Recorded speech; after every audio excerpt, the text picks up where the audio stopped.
40-year highs. Governor Tim Walz says direct payments are the best way to ease pain at the pump. Adult, $1,000 per couple. Higher earners would be excluded. Walz says it's a better deal than a state gas tax holiday, which he says he'd sign if lawmakers pass, but won't be pushing for. Yet a rebate check doesn't change the bright number on the gas station sign. So House members in Walz's own party have called for a summertime break. So, are you going to receive a monthly benefit increase? Well, here is what you have to know. The seniors on Social Security got some pretty good news. Benefits will be taking an increase by 0.7% in 2023. The cost of living adjustment is already the largest one to come down the pike in decades, and it could be enough to help seniors recover from the financial hit that they've taken. This year, consumers have just gotten battered by inflation. Seniors whose primary source of income is on Social Security have no doubt that their buying power is shrinking as living costs have soared and an 8.7% boost just might help seniors get a better financial place. Now, many economists are wondering whether that the COLA is increasing and really helping people out. Well, there's a good chance that seniors on Social Security will in fact gain buying power in 2023 next year. That's only going to happen if inflation just tapers off. But the whole reason Social Security recipients are getting such a huge raise next year is that inflation warranted it. Inflation caused this problem, and now you'll be receiving your help. At the start of this year, some Social Security recipients already got a 6% COLA increase. At that time, the raise was hailed as a record-breaking number, even though it's by far not the largest that COLA seniors have ever faced. Economists even said that they're looking at how well COLA has held up to the course of 2022. The Consumer Price Index, for one, has risen at a much higher rate on an annual basis than 5.9%. It leaves Social Security beneficiaries in the lurch. Here's one bit of good news. In October, the CPI rose again to 7.7 on an annual basis. A 7.7% uptick is high by historical standards, but that just means that its percentage is already a little notch below the 8.7% that Social Security beneficiaries have locked in. If the CPI continues to register inflation readings above this level, it means seniors can end up in a very good place for next year. It means more money is for the people that need it the most. Drivers are also likely to get a gift heading into the holidays. Quickly falling gas prices just shows that this is a good thing. The latest stat releases on Wednesday by the Energy Information Administration showed that gas prices are still building up in the storage tanks, and the overall demand for it is weak.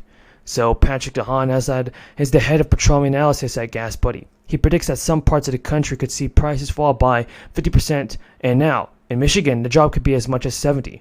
A unique phenomenon has been playing in the oil market.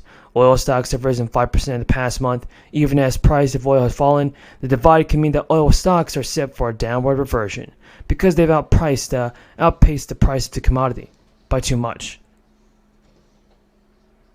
Analysts even are seeing a more upside for many of the stocks. Still, prices at the pump are roughly 19 cents higher than a year ago.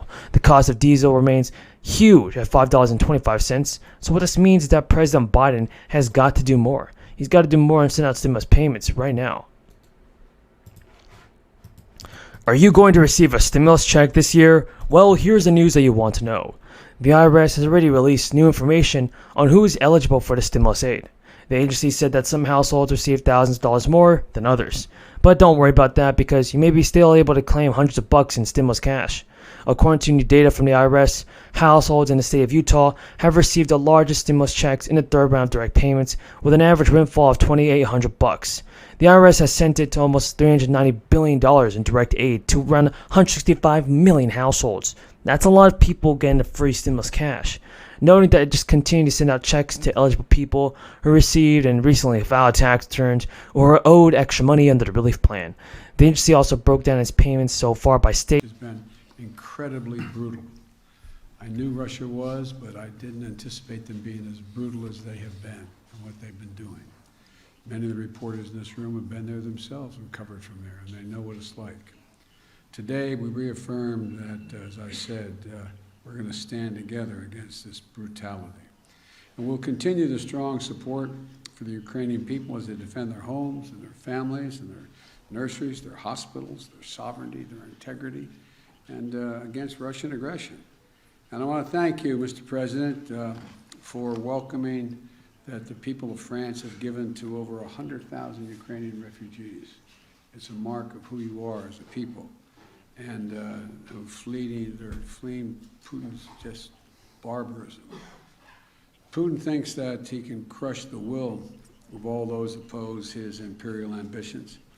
But attacking civilian infrastructures in Ukraine, choking off energy to Europe to drive up prices, exacerbating food businesses and cooperatives as mandated by statute. Our capital access team is positioning, and our whole agency is positioning to make sure that we can serve not only those new 5.4 million entrepreneurs, but all of our firms across the country. And we know that access to capital remains a really important issue for so many of them to overcome.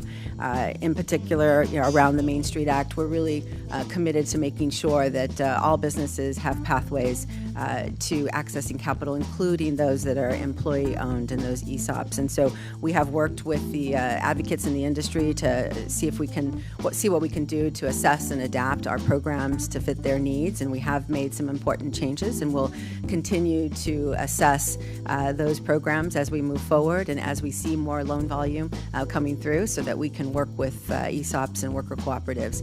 We know that as small businesses exit, employee ownership is a good pathway in many cases to transition and exit their firm successfully, and we'd like to make sure that capital is available. So how is SBA using new technology, streamline loan processes, and focus outreach to promote the programs, particularly to the underserved?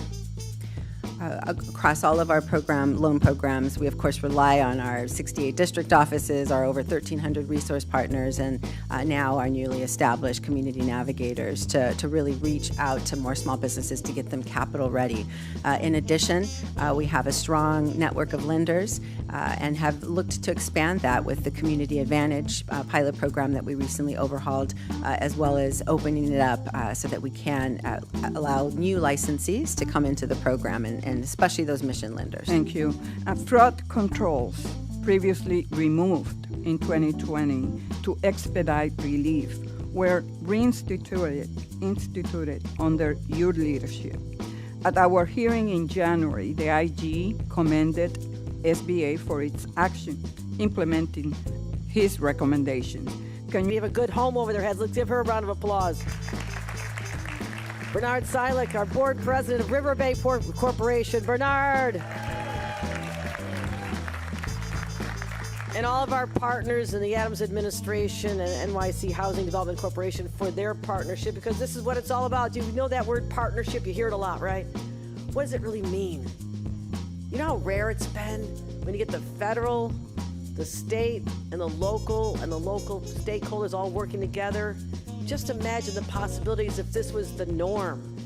My friends, this will be the norm with the team behind me and the elected officials you have, because we're going to change people's perceptions of their government now. Let them know that we do care and we do deliver. That's what this is all about. So here we have this historic partnership. This number is so big I can barely say it. $621.5 million, a refinancing agreement that'll do